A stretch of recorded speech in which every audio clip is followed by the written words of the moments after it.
Oke, Assalamualaikum warahmatullahi wabarakatuh. Sekarang kita ada di section keempat ya. Kita akan membahas tentang elementary number theory. Nah, di section ke ini saya share screen terlebih dahulu ya. Oke. Ketika saya membaca chapter 4 ini, saya pikir sulit mungkin bagi Anda untuk memahami apa yang ada di dalam. Sehingga saya mencoba melakukan pendekatan dengan mencarikan referensi yang lain, tetapi di sini ada yang saya garis bawahi, apa yang harus Anda pahami. Minimal harus ada dua yang harus Anda pahami, yaitu tentang algoritma Euclideans dan algoritma ini, teorema reminder Chinese atau kita bilangnya teorema sisa Cina ya. Teorema sisa Cina. Nah, sebenarnya di modul keempat ini kita sebenarnya berbicara mengenai FPB ya. Nah, kita bicara mengenai FPB ini yang saya temukan yang paling mungkin menurut Anda mungkin mudah untuk dipahami. Jadi kita mencoba mengatasi faktor persekutuan terbesar. Ya, biasanya kalau kita melakukan perhitungan FPB, kita akan bagi begini ya. 12 dibagi ada 16 sama-sama dibagi 2, ketemu sisanya 6, 8, bagi 2, ketemu 3, 4. Nah, ini sudah nggak ada yang sama yang bisa dibagi sehingga FPB-nya adalah yang sama-sama bisa dibagi, yaitu adalah 2 dan 2 atau 2 kuadrat sama dengan 4. Atau kita menggunakan pohon faktor, kita bagi sama-sama, yang nilainya sama, oh ini bagi 2, ini bagi 2, ini bagi 2, bagi 2, lihatnya nggak ada yang sama, maka kita gunakan 2 kuadrat atau sama dengan 4. Tapi cara ini dianggap kurang efisien, sehingga ya eh, ada satu buah algoritma yang kita sebut algoritma Euclideans yang mencoba mengatasi masalah teorema tadi. Itu kalau kita lihat ada di sini ya. Saya tunjukkan di sini. Nah, ini teoremanya semacam ini gitu ya. Jadi prinsipnya bagaimana gitu ya. Untuk algoritma ini prinsip kerjanya dia iteratif atau looping. Jadi cari R1, R2, R3 sampai dengan batas terbawah, tapi R1 ini dibatasi antara 0 sampai dengan B. Gitu ya. Contohnya, misalnya kita punya persamaan umum ya. A sama dengan mohon maaf, saya ulangi lagi. Kita punya dua bilangan positif. Kita sebut sebagai A dan B. A ini harus lebih besar daripada B. Maka nilai A itu bisa diset sama dengan, kan tadi A dan B sudah diset. Bentuk Q1 ditambah R1 yang nilainya, nilai R1-nya itu kurang dari nilai B-nya. Ya, kurang dari nilai B-nya. Kemudian nilai R1 ini diletakkan di sini, nilai B-nya iteratif, looping. Jadi ini sebagai nilai yang di sebelah sisi kiri. R1 di sini, cari Q2-nya ditambah dengan R2 dengan ketentuan R1, R2 harus lebih kecil daripada R1. Begitu ya. Dia looping terus sampai ketemu dengan Rn sama dengan 0. Gitu ya, sampai ketemu nilainya sama dengan 0. Contohnya bagaimana? Ini saya langsung ke contoh aja ya, biar agak lebih praktis bagi Anda untuk memahaminya. Ini. Kita misalnya mau mencari FBB dari 12 dan 16. Maka kalau menggunakan algoritma Euclideans, kita tak tulis tadi nilai 16-nya itu kan lebih besar, maka kita taruh di kiri. Kemudian 12-nya ditaruh di kanan. Gitu ya. Maka kita cari nilai yang berapa kali berapa, yang nilai di sini harus lebih kecil ya. Nilai di sini harus lebih kecil daripada nilai di sini. Maka di sini dicontohkan ini 12 kali 1 kali 12 ditambah 4. Oh, ini ternyata sama dengan 16. Lalu nilai 4 diturunkan ke sini, 12 diturunkan ke sini. Berarti lalu kita cari berapa kali berapa yang sama dengan 12. Oh, ternyata paling dekat 4 dikali 3 kan 12, berarti ditambah 0. Iterasinya berhenti karena di sini sudah 0.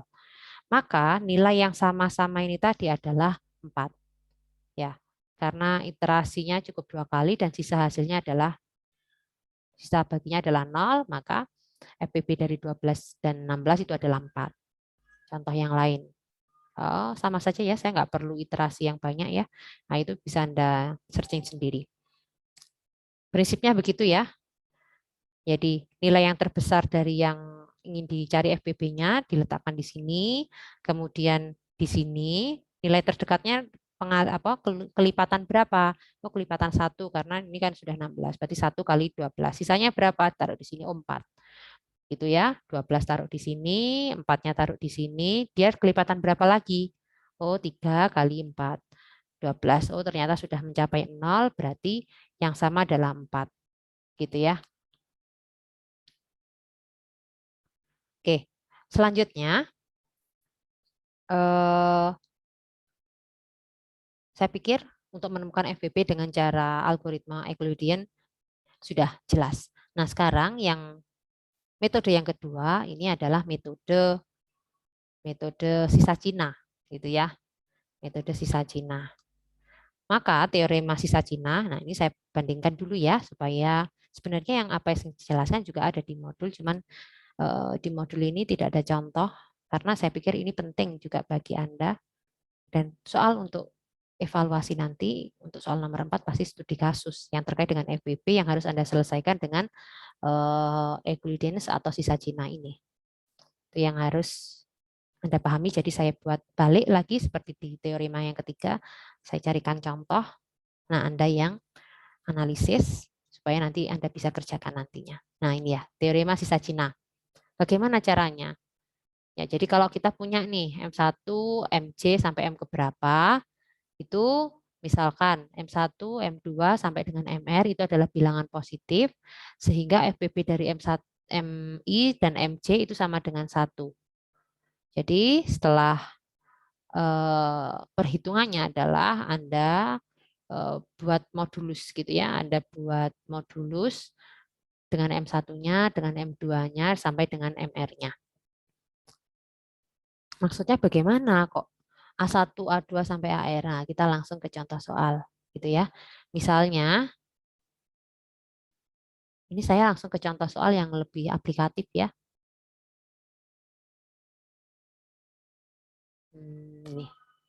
Ini aja. Ada seorang peternak memiliki sapi.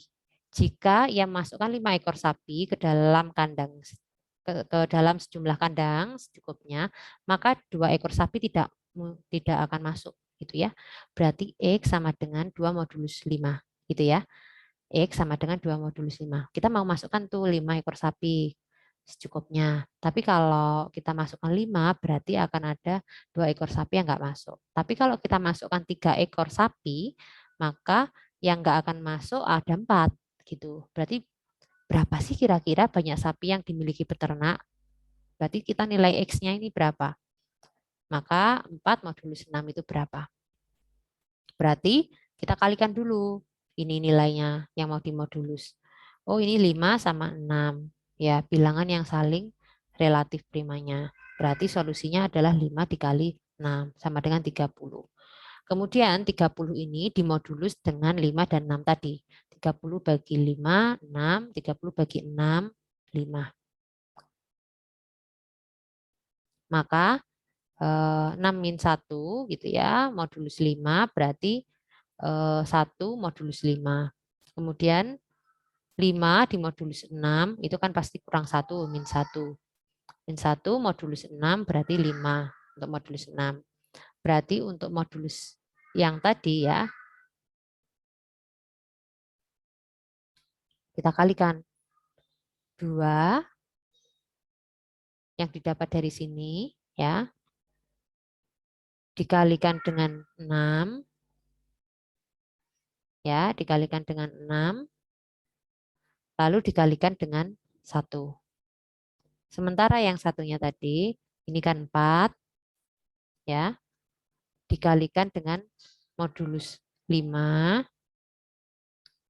dikalikan dengan modulus 5. Jadi Anda dapatkan dari sini ya, ambil nilai yang di depan ini misalnya 2 dan 4, letakkan di sini, kemudian M-nya diletakkan, dikalikan misalnya 6 dan 5, kemudian Y1 dan Y5, ini adalah nilainya 1 dan 5.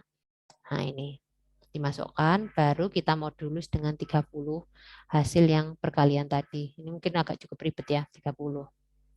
Maka 112 modulus 30 ya, atau 22 dengan modulus 30. Nah, ini kalau contoh, saya pikir 2 saja cukup ya, atau mungkin yang lebih sederhana lah, nggak apa-apa deh, yang lebih sederhana. Nah, yang lebih sederhana kasusnya ada di sini. Ini ada di atas. Nih, pemuda ini meminta maaf kepada nenek gitu ya, karena ingin mengganti kerugian nenek. Nek, berapa telur yang ada di keranjang nenek tadi? Jadi ketabrak, kemudian minta maaf. Nenek nggak tahu tadi berapa banyak telur. Aku nggak pernah menghitung. Nah, tapi nenek itu sempat nyusun telur di dalam rak. Kalau nenek menyusun 3 rak dengan jumlah yang sama, akan ada 2 butir telur yang tersisa. Tapi kalau menyusunnya dengan 5 rak dengan jumlah yang sama, maka akan ada 3 butir telur yang tersisa. Kalau 7 rak, maka akan 2 butir telur yang tersisa. Jadi jika begini, maka begini. Jika begitu, maka begitu. Jika begitu, maka begitu. Gitu ya. Nah, berarti bagaimana kita mengerjakannya? Nah, dengan konsep yang tadi sama ya. Berarti kan kita cari dulu ya. X itu berapa? Kalau 2 modulus 3. Kalau kita susun 2 rak tadi ya.